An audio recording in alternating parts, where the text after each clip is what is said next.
সত্যিই সাহস আছে বটে মোহামেডান ফুটবলারদের। না হলে কি আর খেলার মাঠে প্রশাসনের বিরুদ্ধে এভাবে প্রতিবাদে সামিল হওয়া যায়? ফুটবল ম্যাচের মধ্যেই আরজিকর কাণ্ডে ন্যায় বিচারের দাবিতে দৃষ্টান্তমূলক প্রতিবাদ মহিতোষ রায়, ইসরাফিল দেওয়ান, সজল বাগদের। আরজিকর কাণ্ডে রবিবার অভিনব প্রতিবাদে সামিল হয়েছিলেন ফুটবল প্রেমীরা। পথে নেমেছিলেন ইস্টবেঙ্গল মোহনবাগান মোহামেডানের সমর্থকরা। আর সোমবার সরাসরি মাঠেই কিনা ন্যায় বিচার চেয়ে বসলেন মোহামেডান ফুটবলাররা। প্রতিবাদের মঞ্চ হিসেবে বেছে নিয়েছিলেন এরিয়ানের বিরুদ্ধে ম্যাচ। প্রথমার্ধে পঙ্কজ রায়ের গোলে পিছিয়ে পড়েছিল মোহামেডান। 60 মিনিটে দুরন্ত গোল করে সমতা ফেরান মহিতোষ রায়।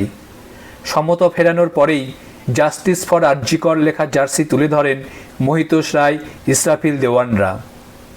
সত্যি সাহসী সিদ্ধান্ত, কুর্নিশ জানাতেই হয় মোহামেডান ফুটবলারদের। গোটা রাজ্য যখন আরজিকর কাণ্ড নিয়ে তোলপাড়, মোহামেডান ফুটবলারদের এই প্রতিবাদ সত্যিই বেনজির। আরজিকর কাণ্ডের প্রতিবাদ জানানোর পাশাপাশি এদিন জয়েও ফিরল মোহামেডান। আগের দুটি ম্যাচ ড্র। সুপার সিক্সের রাস্তা ক্রমশ কঠিন হয়ে পড়ছিল।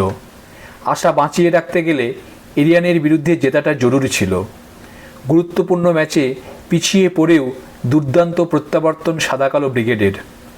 এরিয়ানকে 4-1 ব্যবধানে উড়িয়ে সুপার সিক্সের আশা বাঁচিয়ে রাখল মোহামেডান। 2 ম্যাচ পর জয় ফিরল।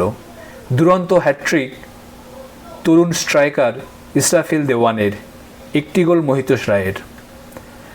একদিকে খেলার মাঠে জয়, অন্যদিকে সামাজিক দায়বদ্ধতা মাথায় রেখে আরজিকর কাণ্ডের প্রতিবাদ।